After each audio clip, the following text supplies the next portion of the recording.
다른 것을 예배하지 말라라는 주제를 가지고 지난주에 이어서 두 번째 시간 갖도록 할 텐데요. 자, 하나님은 나 외에 다른 신들을 내게 두지 말라라는 이 하나님 중심적 내면과 삶을 소유할 것을 모든 율법의 대표인 십계명의 제1계명으로 두고 있습니다. 이것이야말로 십계명을 비롯한 모든 율법이 말하고자 하는 근본적인 핵심이 된다는 것입니다. 확대해서는 성경 전체가 명령하고 있는 궁극이 바로 하나님의 중심적 내면과 삶이라는 것이죠.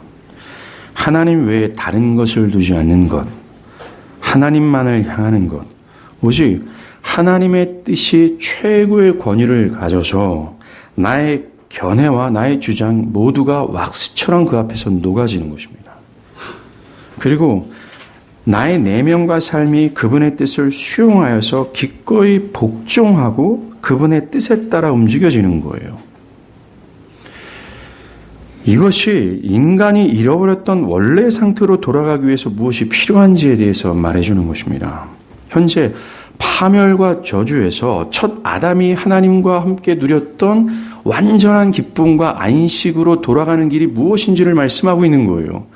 그것을 얻기 위해서 우리가 무엇을 향해야 되는지를 말하고 있는 겁니다. 뭡니까? 바로 하나님이라는 것이에요. 하나님만 두는 것, 하나님만을 향하는 것입니다. 이것이 저와 여러분의 인생의 가장 중요한 푯대가 되어야 되며 또한 이것을 위해서 우리는 모든 힘과 정성을 기울여야 되는 것이 마땅하다는 것입니다. 이렇게 첫째 계명을 전지한 후에 십계명은 곧바로 둘째 계명으로 옮겨지죠. 둘째 계명서부터 이 10번째 계명까지, 더 확대해서는 둘째 계명서부터 십계명이 끝나고 계속해서 출애굽께서 이 모든 율법을 명령합니다. 이 모든 둘째 계명서부터 모든 율법은 이 첫째 계명을 실제적으로 어떻게 하면 이루어낼 수 있는지에 대한 강령이에요. 첫째 계명의 첫 번째 적용이 뭡니까? 오늘 둘째 계명입니다. 이 둘째 계명은 첫째 계명을 가장 우선적으로 적용할 수 있는 사안이 무엇인지를 말해주고 있는 겁니다. 즉, 나 외에 다른 신을 내게 두지 말라 라고 하는 성경 전체가 말하는 이 궁극의 목적인 하나님의 중심, 하나님만을 향하기 위해서 가장 실제적으로 적용해야 될 가장 우선적인 사안이 무엇인지를 이 둘째 계명이 말하고 있다는 겁니다. 그게 뭡니까? 바로 예배라는 거예요. 십계명에서 예배를 가장 먼저 언급하는 이유는 예배야말로 하나님 외에 다른 신을 두지 말라는 명령을 실제화할 수 있는 가장 중요한 요소며 가장 우선적으로 적용해야 될 사안이 된다는 겁니다. 또한 가장 우선적이면서 실제적으로, 필연적으로 나타나야 될 신자들에게 열매가 된다는 것입니다. 우리가 현재 드리고 있는 이 공적 예배, 주일 아침 11시에 드리는 예배의 중요성을 여러분들 깨닫길 바랍니다. 정말 맞습니다. 사도 바울도 교회가 그리스도의 피로 구속함을 받은 이유가 무엇인지를 에베소서 1장에서만 3번이나 거듭 반복하여 말합니다. 그리스도의 피로 우리를 구속하신 이유가 뭡니까? 그 영광스러운 교회 되게 하신 그 이유가 뭐예요? 바로 그 하나님의 은혜의 영광을 찬미케 하기 위해서라는 것입니다. 바로 예배를 위해서 우리를 그 그리스도의 핏값으로 우리를 부르셨다라고 얘기하는 거예요. 예배가 가장 주요한 목적이라고 얘기하는 겁니다. 그래서 하나님 외에 다른 것을 두지 않는 참된 신자들에게 이 공적 예배는 자신들의 삶의 핵심이며 중심을 차지하는 거예요. 이것을 위해 산다 해도 과언이 아닐 것이라는 것입니다. 반대로 성령으로 거듭나지 않고서는 뭔가 중생의 시슴과 그 내면적 변화가 하나님으로 향하는 어떤 그 변화가 있지 않고서는 이 하나님 중심적 예배를 드린다는 것은 불가능하다는 겁니다.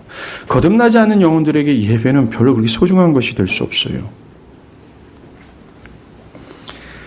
다시 말해서 참된 신자가 되지 않고서는 이 공적 예배는 그들에게 별다른 의미가 없게 되는 것입니다. 주일 아침 11시 예배가 말이죠. 그들은 어떤 손해를 감수하면서까지, 어떤 육체의 피곤함을 거스르면서까지, 아니요, 자기의 여가를 포기하면서까지 공적 예배를 사수하고자 하는 마음이 없다라는 거예요. 왜냐하면 그의 내면과 삶이 하나님의 중심으로 되어 있지 않기 때문에 그래요.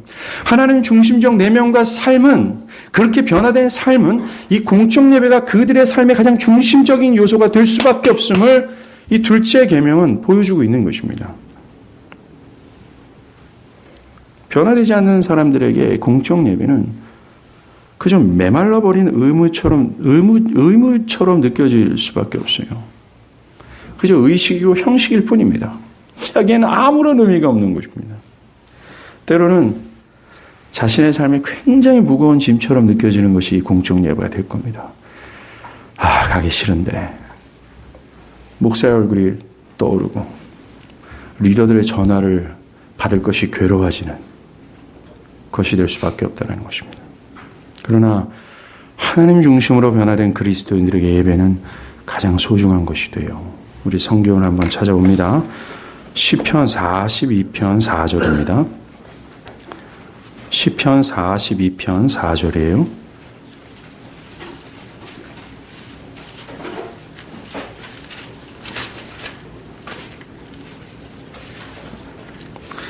시편 42편 4절 제가 읽어드릴게요.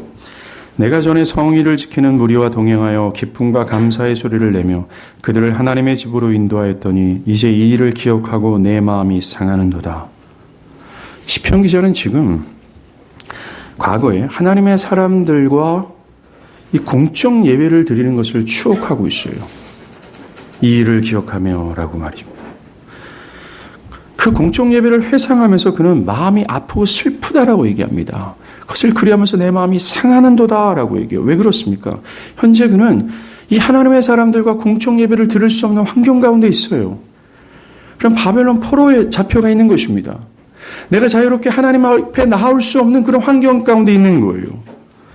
그래서 그는 42편 2절에 보면요. 내가 어느 때에 나아가서 하나님의 얼굴을 배울까라고 하면서 이 공적 예배 가운데 임재하시는 그 하나님의 영광을 뼈가 사무칠 정도로 그 마음이 상함을 가질 정도로 그리워하고 있는 거예요. 많은 분들이 교회 안에서 성장했습니다. 그런데 문제는 교회 안에서 성장한 사람들 중에 이 공적 예배가 가지는 중요한 의미를 잘 모른다라는 것입니다.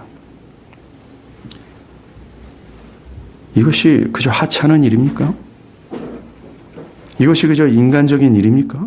별 의미가 없는 일입니까? 만약 예배에서 몇 가지 정보를 알려주는 것 이상의 어떤 일이 일어나지 않는다면, 찬양할 때 음악의 아름다움을 즐기는 그 이상의 어떤 일이 일어나지 않는다면 이 시편 기자는 이렇게까지 뼈가 사무치도록 예배를 그리워하지 않았을 거예요. 그가 마음이 상할 정도로 예배하는 일을 기억하는 것은 하나님이 그곳에 실제했기 때문에 그렇습니다. 예배 안에서 그의 인생과 삶에 매우 커다란 영향을 주었던 그 은혜를 그는 경험했기 때문에 그래요. 예배는 그저 기독교 의식이 나오는 이 종교적 전통이 아닙니다. 여기는 하나님이 계시는 곳이에요. 사람들을 죽음에서 생명으로 옮기시는 어떤 생명의 역사하시는 장입니다. 이곳에서 성도는 강건해지고 사단의 공격을 능히 이겨낼 수 있는 능력을 준비케 되는 장소예요. 여기서는 하나님의 영광 받으시는 곳입니다. 예배는 하나님과 우리가 만나는 시간으로 여러분의 믿음과 신앙을 지켜주는 원천이 되는 겁니다. 나의 삶이 하나님 중심적인 삶, 또 나의 내면이 하나님 중심적으로 되기 위한 하나의 우물이며 원천이 바로 이 공적 예배가 되는 거예요. 공적 예배는 여러분의 영혼을 해결하는 우물입니다. 물줄기라는 겁니다. 그러하기에 시편 기자, 이 42편의 기자처럼 이 공적 예배를 드리지 못하는, 그래서 영적인 우물이 막혀있는 상황이라면 참신자는 목마름으로 가득 차요. 견딜 수 없는, 마음이 상할 정도로 그것을 삼할 수밖에 없게 된다는 겁니다. 이것이 공적 예배의 중요성을 일깨워 주리라 믿습니다. 사랑하는 여러분, 여러분에게 공적 예배는 어떤 것입니까? 주일날 11시에 일어나서 드리는 예배 말이죠. 정말로 중요한 요소입니까? 나의 삶의 그것이 중심인가요? 여러분이 공적 예배를 어떤 식의 견해를 가지고 있고 또 공적 예배를 어떻게 실제적으로 섬기는가에 따라 여러분들이 정말 참된 신자인지 아닌지를 가늠하는 시금석이 될 수 있음을 여러분들 아시나요?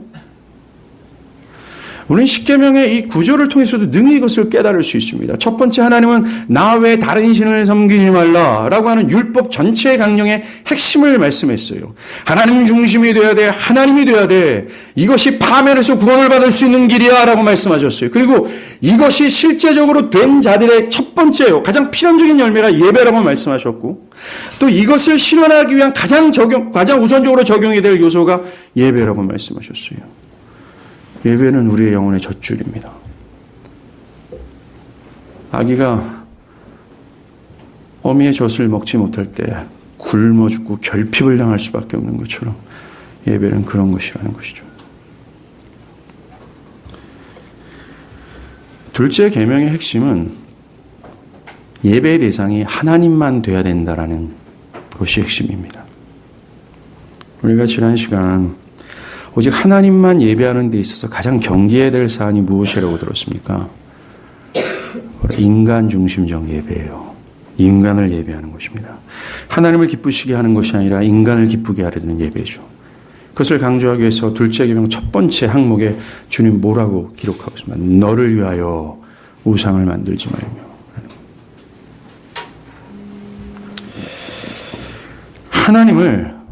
자신을 하나님으로 여기며 자신의 뜻을 최고의 권위에 두고 자신의 뜻에 따라 자신의 유익만을 위해서 살아가는 것이 죄된 본질입니다.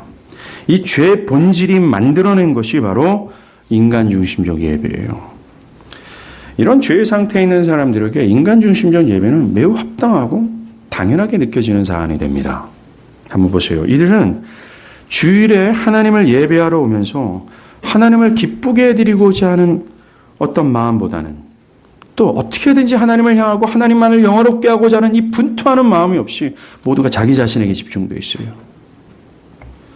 이들의 사고 속에는 예배를 통해서 자기가 감동받기를, 자기가 어떤 은혜의 요소에 전율하기를, 어떤 말씀을 들을 때 어떤 짜릿한 순간을 기대하는 등 모두가 자기에게 어떤 유익이 있을까만을 집중한다는 겁니다. 어떤 사람들은 예배에 참여하는 것이요, 자신의 종교적 공덕을 쌓기 위한 것으로 생각해서 의무감으로 참석을 하는 것이요. 다 자기입니다. 또 공적 예배를 참여하지 않으면 사업이나 어떤 자녀에게 손해를 입지 않을까라는 두려운 마음으로 참여합니다. 이들이 예배하는 목적은 하나님이 아니라 자기 자신이에요. 또 예배하러 오면서 온통 예배가 끝난 이후에 어떤 자기가 맡은 일들, 자기 삶의 모든 문제들, 어떤 사람들에게 온갖 모든 것이 집중되어 있습니다. 하나님을 기쁘게 하라는 것이 아니라 하나님을 통해서 자신이 기쁨을 얻고자 하는 것으로 집중되어 있다는 거예요. 늦게 일어나서 무거운 마음을 이끌고 무거운 몸을 이끌고 마지못해서 언제 예배가 끝나지? 라고 하고 있고, 주차장은 있는가? 화장실은 깔끔한가? 아이들을 위해 편의시설을 갖추었는가? 예배 공간과 분위기는 나에게 맞는가? 등등 모두가 하나님이 아닌 자신에게 집중하며 자신이 어떻게 하면 기쁨을 얻을 수 있을까라는 것에 포커스한다는 겁니다. 교회 또한 이런 자들을 위해 취향과 성향에 맞춰서 예배를 구성합니다. 주일 아침에요, 교회 출입구서부터 어떻게 하든지 인간을 기쁘게 하고자 하는 요소들이 곳곳에 다 숨어 있어요. 사람들에게 편의를 제공하고 사람들의 기분을 좋게 하려는 음악적 스타일, 사람들의 여가 시간을 위해서 어떤 예배를 짧게 드리고 있다는 거죠. 또한 하나님을 경멸하는 자들이 듣고 싶어하는 메시지를 전하고 있다는 것입니다. 모든 것이 사람 중심이에요. 사람을 기쁘게 하려는 생각과 방식과 의도가 있는 겁니다. 이게 바로 하나님이 둘째 계명에서 가장 우선적으로 경고하는 인간 중심적 예배입니다. 그 인간 중심적 예배로 나타난 결과가 무엇입니까? 우리는 이것을 짚고 넘어가야 됩니다.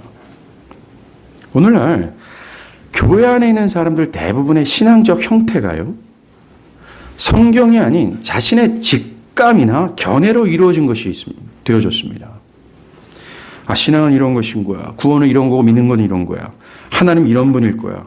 교회는 이런 것이고 예배는 이런 것이야. 등등이 모두가 자신의 직감과 견해로 모두가 하나님이 아닌 자기중심적으로, 즉 자기가 유리한 쪽으로 형성되어 있어서 그것이 진리라 믿고 그것을 추구하고 있다는 거죠. 그리고 그것이 성경적이든 비성경적이든 전혀 상관없이 자유로운 신앙적 견해를 가지고 그것에 따라 신앙해도 괜찮은 것처럼 여겨지는 거예요. 성경에서 계시된 하나님을 섬기는 것이 아니라 자신의 이기적인 견해로 만든 그 하나님을 섬겨도 무관하다는 생각을 가졌습니다. 매우 자유롭죠. 그 이유가 뭔지 아십니까?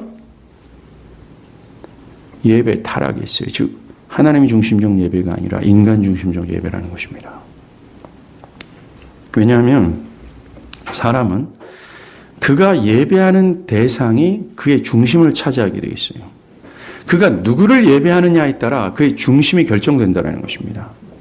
인간 중심적 예배를 드렸다면 그 사람의 견해와 중심은 모두가 다 인간을 이롭게 하고 인간에게 유리하며 인간에게 유익이 되는 그 어떤 사안으로 중심이 되어지는 거예요.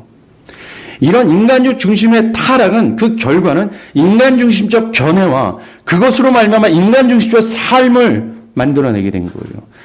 이것이 바로 타락이라는 걸 아십니까?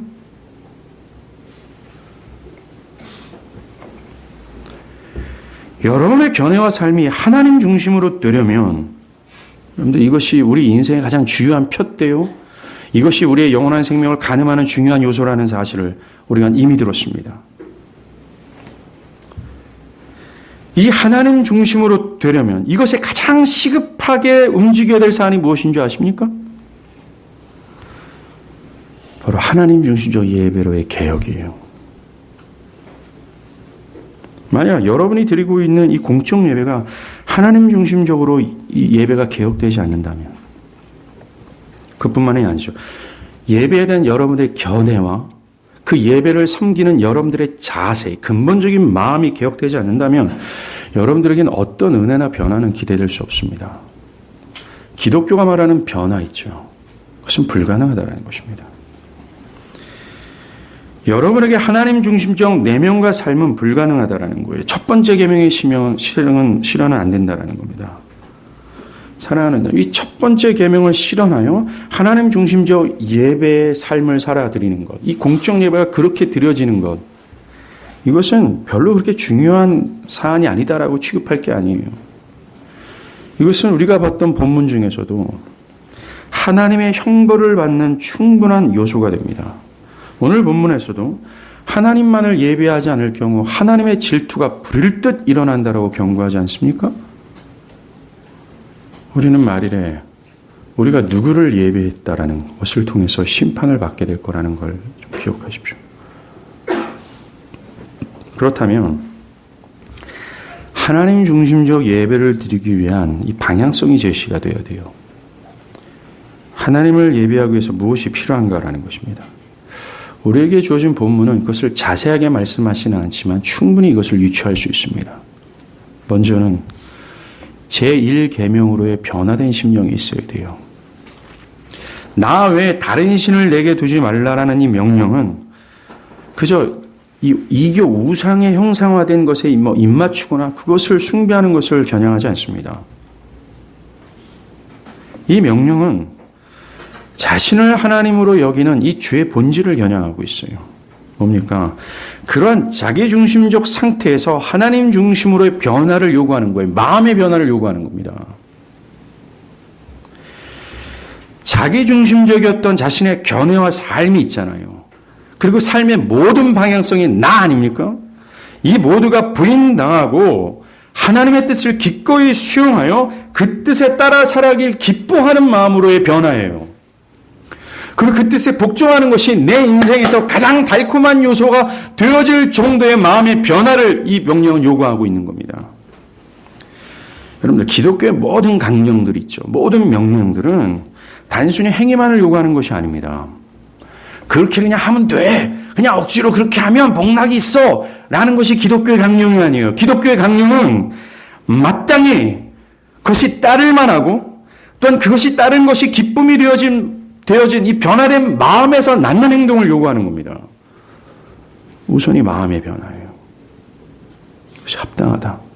예스! 가장 달콤하다. 라고 하는 가장 최고의 기쁨이 된 이후에 나타나는 행동. 그것이 이 기독교에서 요구하는 강령, 이 행동이라는 것입니다. 하나님 중심적 예배를 드리는 것도 마찬가지예요. 하나님 중심적 예배는 실제로 이 하나님 중심적 내면의 변화가 일어나지 않고는 불가능합니다. 더우시면 공기 탁한 문 열으셔도 됩니다. 예배당 문을. 성령으로 새롭게 된 자가 아니고서는 하나님을 예배한다는 것은 절대로 불가능해요. 나는 주일에 뛰지 않습니다. 라고 하면서 올림픽 금메달을 포기했던, 그래서 영국에서 매국노라고 조롱을 당하며 욕설을 들었던 이 선교사 린들과 같은 삶을 살지 못한다는 것입니다. 공적 예배를 위해서 어떤 사업의 손해를 감수하면서 피곤한 주중의 삶을 거스르면서까지 해외여행이나 가족여행 등등의 자신의 여가를 충분히 즐길 수 있으며 살 수 있는 처지에서도 그것을 부정하며 뭔가 공적 예배를 중심으로 산다는 것은 이 마음의 변화가 없이는 불가능하다는 거예요. 하나님 외에 다른 것을 부정할 수 있는 심령의 변화가 필요하다는 겁니다. 이 변화가 없는 자들은 그 하나님의 중심이 될 수 없어요. 다른 무엇이 가장 가치 있는 것으로, 가장 우선이 될 사안으로 자꾸만 삶에서 등장합니다. 그래서 하나님이 아닌 그것을 선택하며 살지요. 그런 마음의 변화가 없는 자들에겐 이 하나님의 예배, 하나님만을 향하는 건 불가능한 거예요. 만약 이런 마음의 변화가 없다면, 하나님 중심적인 마음으로 변화가 없다면 예배는 굉장히 무거운 짐입니다. 그저 의미고 의식적이에요. 하루빨리 이 마음의 변화를 추구하십시오. 성령의 새롭게 하시는 역사가 나의 마음을 어떻게 해주기를 말하는 이 긴박한 마음을 가지고 어찌 좀 해달라고 하는 이 성령을 향한 간구가 여러분에게 가장 선행되어질 기도의 제목이요 필요가 된다는 겁니다. 그냥 어찌하다 보면 어떻게 되겠지요 라는 막연한 낙관주의가 얼마나 큰 범죄행인지를 여러분들 아십니까? 어찌하면 시간이 경과되면 나는 어떻게 될 겁니다라는 것, 절대로 결코 그렇지 않아요. 우리가 이 하나님 중심적인 예배, 이거는요 여러분의 영적인 생명과 직결되는 아주 가장 중요한 사안이라고 생각해도 됩니다. 여러분의 미래를 결정짓는 시금석이라는 거예요. 만약에 이런 변화에 대한 추구, 하나님 내 마음의 중심이 하나님을 향할 수 있는 이 변화에 대한 이 긴박한 추구가 만약에 없다면, 그래서 형식적인 태도가 계속해서 지속된다면 어느 한순간 여러분들에게 예배는 시간 낭비처럼 느껴지게 될 거예요. 어느 한순간 지금 내가 예배하는 것이 굉장히 어리석은 행동처럼 느껴지게 될 겁니다. 결국은 예배를 버리게 될 겁니다. 그렇지 않고 습관적으로 예배를 참석한다 할지라도 여러분들 화석처럼 돌멩이처럼 앉아 있게 될 거예요. 심령의 변화를 추구하고 이 여러분을 변화시킬 성령께 간구하길 바랍니다. 여러분들 공적 예배를 게을리 드리고 어떤 주일날 늦게 일어나고 또한 이 공적 예배를 중심으로 해서 일주일의 삶을 살아가지 못하는 이유는, 즉 이 주일을 온전히 하나님께 드리기 위해서라도 월요일부터 토요일까지 근면하게 일하고 공부하며 나의 몸의 컨디션을 조절해가면서 이것에 집중하지 못하는 이유는 나의 게으름이 아니에요. 나의 어떤 선천적인 그 무엇이 아닙니다. 뭡니까? 이 마음의 변화가 문제라는 것입니다. 이런 마음의 변화를 위해서 필요한 게 뭔지 아십니까? 바로 복음이에요. 핵심적인 교리입니다. 이 마음의 변화는 여러분의 의지로 안 됩니다. 그래, 다음 주부터 나는 공적 예배를 착실하게 드리고 이것을 중심으로 살아갈 거야. 아무리 결단하고요 해도 어떤 변화를 못 일으켜요. 복음이 변화를 일으킬 수 있습니다. 왠지 아십니까? 사람들의 마음은 너무나도 강팍해서 복음에 나타나는 능력이 아니면 절대로 변화가 될 수 없기 때문에 그래요.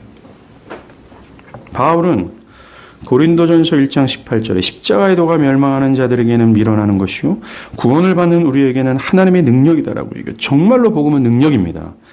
복음은 사람의 중심을 흔들고 나의 모든 정신과 견해가 틀렸구나라고 하면서 산산이 부수며 그 사람 마음에 하나님을 향하도록 변화를 일으키는 거예요. 사실 기독교의 모든 것의 원천은 즉 사람의 마음을 변화시키고 하늘의 복락을 누리며 그 하나님의 하나님 되심의 영광을 즐겁게 하는 그 모든 것의 원천은 바로 이 복음입니다. 복음이 어떤 것을 시작하게 만든다라는 거예요. 복음을 수용하고 그것을 깨닫고 그 능력을 경험하는 것으로 무엇인가 기독교가 시작된다는 겁니다. 복음은 분명히 하나님을 자신의 가장 소중한 가치로 여기는 것으로 변화를 일으켜요. 교회를 다니면서 여전히 화석처럼 앉아서 아무런 열망 없이 예배하고 있는 이유는 믿음이 약해서가 아니에요. 여전히 자기 시간 확보하기 위해서 예배를 등한시하거나 공적 예배보다 다른 것이 더 시급하고 중요하게 느껴지는 이유는 다른 것에 있지 않습니다. 그러니까 복음을 몰라서 그래요. 복음을 못 깨달은 겁니다. 목사님 왜 내가 복음을 모릅니까? 나도 그리스도께 오심과 죽으심과 부활하심과 다시 오실 것을 내가 압니다. 근데 그 복음은 그들에게는 말라빠져 버린 지팡이에 불과해요. 아무런 능력이 없어요. 그죠? 사변화된 거죠. 여러분들 바울의 서신서의 구조를 한번 보세요. 바울은 항상 서신서 앞부분에 복음의 교리적 설명을 합니다. 즉 복음을 전해요. 그 다음 뭐가 있습니까? 변화된 삶을 요구해요. 넌 이렇게 살고 이렇게 살고 이렇게 살아라. 이 구조를 통해서 우리가 알 수 있는 것은 뭡니까? 이 변화된 삶은 복음이 전제돼야 된다는 거예요. 복음이 먼저 변화를 일으켜야 기독교가 요구하는 그러한 삶을 살아낼 수 있다는 것입니다. 먼저가 복음이에요. 복음을 깨달으십시오.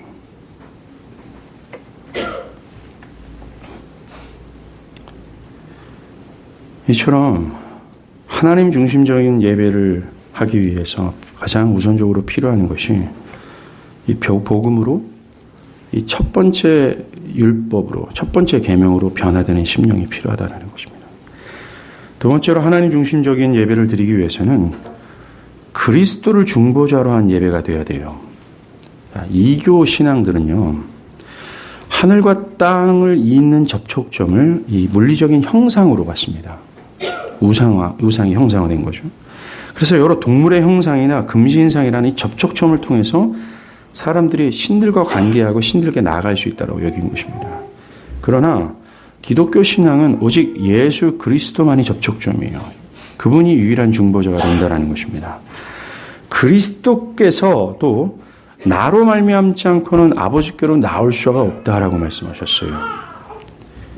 왜냐하면 하나님은 거룩하시고 예배하는 우리는 죄인이기 때문에요. 그 누구도 거룩하신 하나님께 이룰 수 없기 때문입니다. 아무리 하나님에 대한 지식이 많고 도덕적인 삶을 살았다 할지라도 마찬가지입니다. 여러분이 일주일 내내 성경 읽고 기도를 착실하게 했다 할지라도 그 여러분들의 열심한 행위를 통해서도 하나님께 나아갈 수가 없어요. 아무리 내가 열렬한 마음으로 예배를 드리고자 했다 할지라도 하나님께 나아갈 수 있는 길은 오직 한 길입니다. 예수뿐이라는 거예요. 그리스도를 믿고 죄사함이라는 은혜를 입어야 된다는 것입니다. 그리고 이미 예수로 말미암아 죄사함을 받았다 할지라도 계속해서 십자가의 대속의 은혜를 의지해서만이 하나님께 예배할 수 있어요. 매 순간 말입니다. Every Sunday 예배가 말입니다. 우리가 드리는 예배에 그리스도의 피가 넘쳐 흘러야 되는 거예요. 만약 그리스도를 중보자로 한 예배를 드리지 않는다면 그건 예배라고 말할 수 없죠. 허울뿐입니다. 정말 그것이 의식이에요. 여기서 예수를 중보자로 한 예배가 과연 뭘까? 구체적으로 한번 말씀드리겠습니다. 참된 예배에는 예배자가 자신의 공로로는 하나님을 기쁘시게 할 수 없다는 이 처절한 자기 부정이 기저에 깔려 있어요. 나는 죄인이라서 하나님께 나갈 그 어떤 자격도 없다라는 것이 거기에 깔려 있다라는 겁니다. 거룩하신 하나님 앞에 나의 어떤 의로운 행위나 선한 삶은 절대로 선도 의도 될 수 없다라는 것으로서 자신을 철저히 자격 없는 죄인으로 인정하는 거예요. 이것이 예배의 선행 조건입니다. 그리고 오직 하나님께서 기뻐하시는 의는 그리스도의 의밖에 없다라는 것. 십자가에서 우리의 모든 대속의 우리 죄의 문제를 위해서 대속하신 그분의 의. 그리고 우리를 위해서 이 땅에서 모든 율법을 다 충족하신 그분의 의만이 하나님께서 유일하게 기뻐하시는 의임을 우리가 믿고 확신하며 그 의를 붙잡는 거예요. 나의 모든 요소를 다 털어버리고 오직 예수만을 정말 가장 가련한 모습으로 붙잡고 하나님께 나아가 담대하게 이뤄가는 겁니다. 이것이 예수를 중보자로 하여 예배를 드리는 거예요. 이 참된 예배는 철저한 자기부정과 구속의 은혜를 의지할 수밖에 없다는 처절한 믿음이 깔려 있는 겁니다. 이처럼 우리가 하나님을 예배할 수 있는 가장 근본적인 근간은 그리스도의 공로에 있어요. 우리가 기도하고 말씀 듣고 찬양하는 이 예배의 각각의 순서는요, 우리의 죄를 대속하여서 하나님께 나아가게 하신 예수의 공로를 의지해야 될 부분이 있고, 또한 그것을 기억하며 드리는 겁니다. 여러분들이 말씀을 듣고 있는 이 현장 속에서도 그리스도의 그 피의 공로를 의지하고 그것을 기억하며 이 말씀을 들어야 될 요소들이 있다라는 거죠. 예수 그리스도를 주시기까지 우리를 사랑하신 하나님 아버지와 우리를 하나님께로 인도하시고자 죽으신 그리스도의 구원에 대한 감격과 기쁨과 무한한 영광을 돌리고자 하는 마음의 열망이 있을 때 가능한 것이 예배라는 거예요. 한글은 껍데기라는 겁니다. 그리스도의 피가 강처럼 흘러가는 거죠. 그리스도의 구속에 대한 그 놀라운 마음과 그 열망과 깊은 감격과 기쁨이 기저에 깔릴 때 우리는 하나님만 예배할 수 있으며 참되게 하나님께 그제서야 나갈 수 있는 거예요. 하나님은 그리스도가 아니면 그 어떤 자도 용납하지 않습니다. 출애굽기에서 하나님은 시내산에서 이스라엘 백성을 부르세요. 부를 때 하나님의 명령에 따라 그 마음과 육체를 준비하지 않은 영혼들을 향해서 내가 돌파할까, 그를 죽일까 하노라 하면서 접근을 시키지 않으셨어요. 하나님 그리스도 외에는 우리를 받아줄 만한 요소가 없습니다.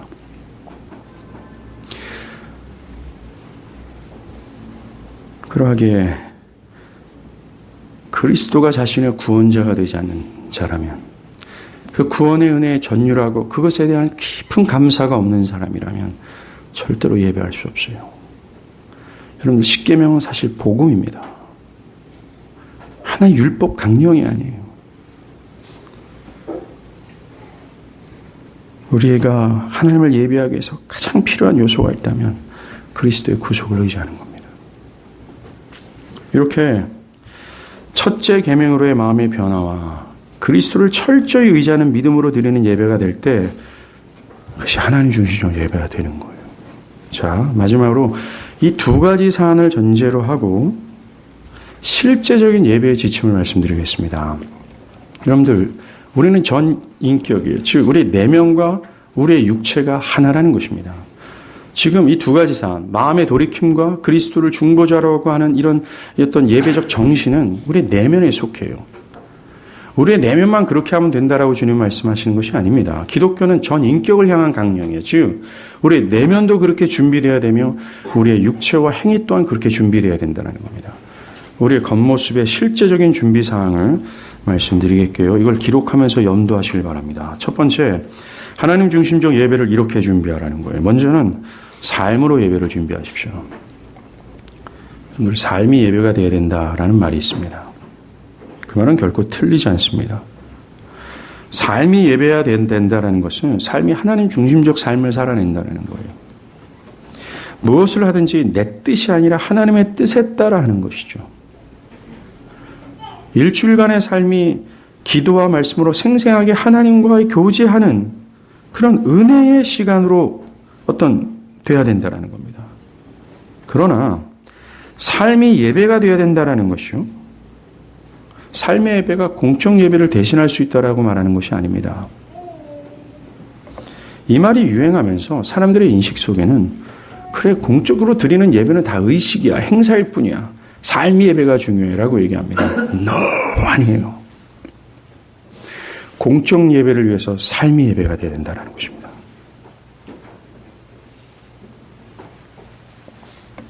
모든 은혜의 원천이라고 말할 수 있는 이 공적 예배를 위해서 일주일의 거룩한 삶은 필수적인 것이라는 겁니다. 여러분의 일주일 삶이 부패하고 게을리게 살았다면 여러분들의 영혼은 결국 하나님을 향하기가 굉장히 어려울 겁니다.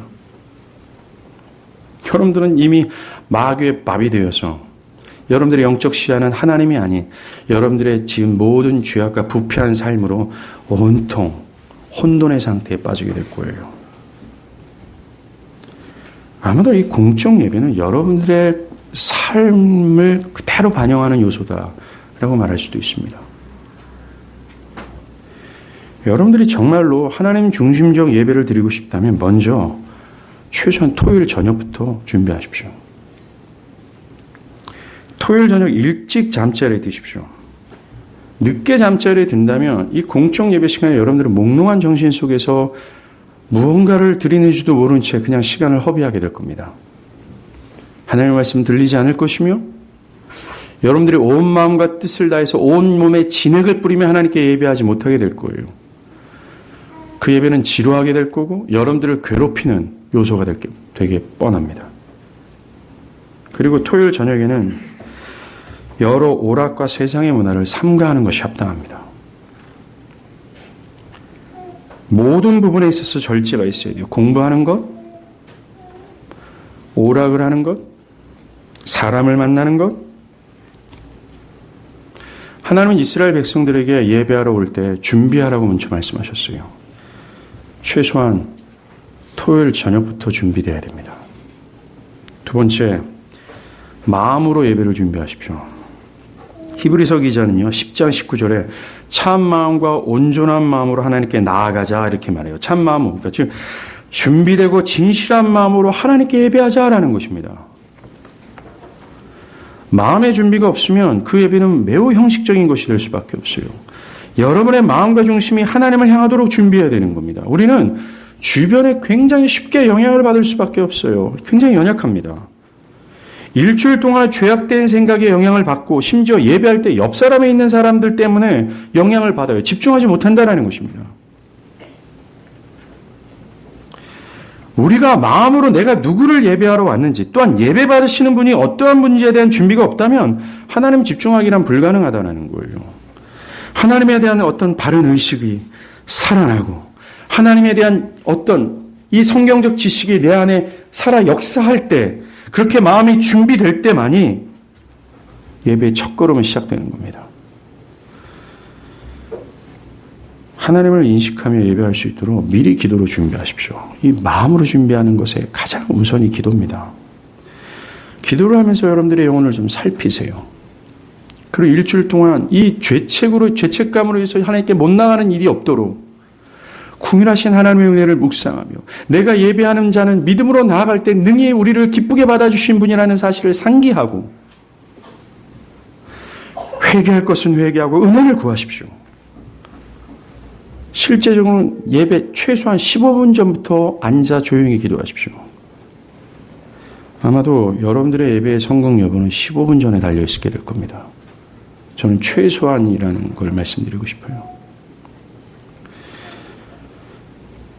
저희 교회는 예배 전에 대부분의 교인들이 착석해서 예배를 준비하는 교회였습니다. 그런데 교회를 처음 오시는 분들이 태어나서 처음 오신 분들이 증가되면서 그런 일들이 조금 흐려지는 것이 분명히 있습니다. 그분들은 충분히 이해를 합니다. 그러나 예배 15분 전 오늘 공적 예배의 관건은 거기에 달려있다라는 강박을 가지시길 바랍니다. 그리고 예배 전 30분 전부터는 다른 사람들과 대화하는 것을 삼가하는 것이 좋습니다. 거짓된 예배는요, 이 예배 전에 이미 판가름이 납니다. 사람들은 목사님 난 예배 시간에 충분히 하나님을 집중할 수 있습니다. 그렇지 않아요. 아까도 말씀드렸듯이 우리는 연약합니다. 예배 전 커피를 마시면서 다른 교인들과 이 담소를 나누는 것이 굉장히 아름다운 풍경이 될 수 있어요. 그래도 그것은 하나님을 집중하는데 방해되는 요소가 분명합니다. 심지어 여러분 강건이를 보는 것 또한 예배 전에는 삼가하시기 바랍니다. 저는 이것을 진지하게 말씀을 드리는 겁니다. 저 또한 예배 전 30분 전부터 이 예배를 준비하면서 설교자로서가 예배를 준비하면서 기도하는데 그 하나님을 이 죄악을 다 거쳐내고 하나님의 영광을 주목하고 하나님의 영에 사로잡힐 것이 30분은 너무 터무니없이 부족함을 느낍니다. 여러분들이 교회로 발걸음을 옮기기 시작하면서부터 마음으로 하나님을 향해야 되고 또 교회 와서도 여러분들 어떻게 하든지 내가 하나님을 집중하기를 몸부림쳐야 되는 거예요. 성경은 항상 하나님과 인간 사이에 먼저가 하나님이고 거기서 뒤따르는 열매가 인간이라고 얘기하고 있어요. 먼저가 하나님입니다. 그리고 예배 전 30분 전에는요, 다른 사람들과 대화하는 목소리 좀, 피치 못하게 얘기를 한다 할지라도 조용한 목소리로 대화할 것이 필요합니다. 다른 사람들이 하나님을 향하는 것을 준비시키는 거예요. 저는 이것이 어떤 그렇게 하면 하나님을 집중할 수 있다, 하나님을 집중하기 위한 우리의 분투예요. 그리고 사람들을 지나치게 환영하는 것 또한 그 사람이나 나 자신이 하나님을 집중하지 못하는 요소가 될 수 있어요. 흉내를 못 내지만, 쎄쎄쎄도 아니고. 그것이요. 환영을 받는 사람들은 이미 그가 그가 존귀함을 받았다라는 이 벅찬 가슴으로 하나님을 예배하지 못하는 요소가 될 수 있습니다. 세 번째로, 우리는 예배 시간을 엄수해야 돼요. 우리는 연예인이 하는 콘서트에 온 것이 아닙니다. 교양 강좌를 들으러 온 것도 아니에요. 우리는 천지를 창조하신 하나님을 예배하러 왔어요. 예배에 있어서 가장 중요하게 생각해야 되는 것이 바로 예배의 대상이 하나님이라는 겁니다. 하나님이라는 거예요. 그래서 이 시간이 어떤 시간인지, 누구를 위한 자리인지 기억하고 두려워하는 마음으로 이 예배에 참여해야 되는 겁니다. 모든 세속적인 만남에서도 약속이 중요합니다. 그처럼 하나님께 예배하는 자도 당연해요. 공적인 예배 시간은 하나님과의 약속이에요. 그 약속을 지키지 못하면서 어떻게 하나님을 높이고 영화롭게 할 수 있어요? 이건 말이 되지 않습니다. 그리고 예배는 처음부터 끝까지 드리는 거예요. 중간서부터 드리는 것이 아닙니다. 헐레벌떡 뛰어와가지고 가쁜 숨을 몰아쉬면서 어떻게 하나님을 향할 수 있겠어요? 여러분, 우리 교회 3층이잖아요. 저도 1층부터 3층까지 올라오면요, 이 심장이 정상 상태가 되기 위해서 5분이 소요가 필요합니다. 여러분들 더 하시잖아요. 그 가쁜 숨을 몰아내면서 어떻게 해라는 거예요. 네 번째, 하나님을 예배하지 못하는 요소를 버리십시오. 먼저 내가 예배하는 데 있어서 최적의 자리를 찾으십시오. 뭔가 하나님을 집중할 수 있는 자리요. 아니야, 내가 사랑하는 사람이 옆자리에 앉아 있어요. 근데 이 사람 때문에 내가 하나님을 집중하지 못한다고 생각한다면 떨어져서 앉는 것이 지혜로운 것입니다. 예배 중간에 화장실 문제로 왔다 갔다 하지 않도록 화장실을 미리 준비하시고, 기침이 나올 것 같으면 물을 준비하고 사탕을 준비하는 거예요. 그리고 예배 시간에 피곤이 몰려오지 않도록 토요일 날 저녁 일찍 잠자리에 드십시오. 그것에 스마트폰이 방해가 된다면 버리십시오.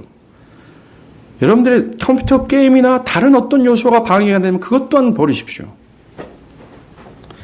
그리고 교회도 사람들이 예배에 집중할 수 있도록 여러 환경들을 최선을 다해서 준비해야 되는 겁니다.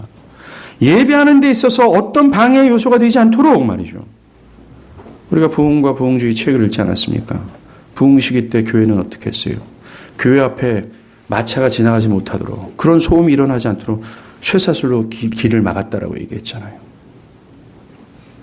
그들은 공적 예배가 그토록 중요했습니다. 마지막으로 말씀 앞에 겸손하십시오. 예배 때 하나님의 뜻을 듣고 그 뜻에 복종하는 것을 통해서 하나님을 영화롭게 하는 시간이 설교 시간이에요. 설교 시간은 그저 교양 강좌를 듣는 것이 아니고 강의를 듣는 게 아닙니다. 설교야말로 말씀 속에서 드러나는 하나님의 영광을 높이는 이 예배의 절정입니다. 설교야말로 성령께서 죽은 자를 살리시는 역사의 장이며 여러분들의 영혼을 변화시키는 어떤 역사가 있는 바로 그 시간이에요. 이 시간에는 모든 예배자가 숨지겨 성령의 역사를 간구하는 마음으로 있어야 되는 겁니다. 말씀을 들을 때 나의 견해를 내려놓고 겸손히 수용하기를 바랍니다. 왜냐하면 이 설교는 설교자의 견해가 아니라 하나님께서 하신 말씀이기 때문에 그래요. 데살로니가전서 2장 13절에 이러므로 우리가 하나님께 끊임없이 감사함은 너희가 우리로 들은 바 하나님의 말씀을 받을 때에 사람의 말로 받지 아니하고 하나님의 말씀으로 받음이 진실로 그러하도다. 이 말씀이 또한 너희 믿는 자 가운데 역사하느니라. 하나님의 말씀으로 받는다라고 얘기하고 있어요. 앞에서 말한 이 5가지 요소를 실제적으로 한다고 해서 자신을 자랑스럽게 생각하지는 마십시오. 그 실제적인 행위는 아무것도 아닙니다. 실제적인 행위는 가장 중요한 요소를 하기 위한 하나의 지침일 뿐이에요. 그리고 내가 그런 힘들게 이러한 지침들을 하고 있다고 해서 자기 연민에 빠지지도 마십시오. 우리에게 가장 중요한 것은 하나님만을 향하는 겁니다. 초점이 하나님께 있어야 된다는 것이죠. 바라기는 하나님의 중심의 내면과 삶을 결정지는 이 공적 예배를 실제적으로 준비해 나가는 여러분들에게 바랍니다. 만약 우리가 정말로 하나님을 향하고 하나님만을 예배하고자 분투한다면 하나님 예배를 통해서 영광을 받으시고 기뻐하실 거예요. 여러분, 하나님께서 영광을 받으시고 기뻐하실 때 어떤 일이 벌어지는지 아십니까? 창세기 1장 후반부와 2장 초반에 보십시오. 하나님의 안식하는 거예요. 하나님 무한한 기쁨이 있을 때 모든 피조물들은 그 하나님의 기쁨과 안식에 참여하는 거예요. 예배자들은 하나님과 함께 이 세상에서 경험할 수 없는 평안과 안식과 만족을 누리게 되는 겁니다. 우리가 사실 그것을 목표로 하는 것은 아닙니다. 그것은 하나님의 손에 달려 있어요. 우리가 해야 될 것은 오직 하나님만을 향하는 겁니다. 그 하나님만을 향하는 예배를 위해서 그 아낌없는 수고를 다하십시오. 그리고 저와 여러분이 드리는 예배가 하나님만을 향하는 예배가 되기를 위해서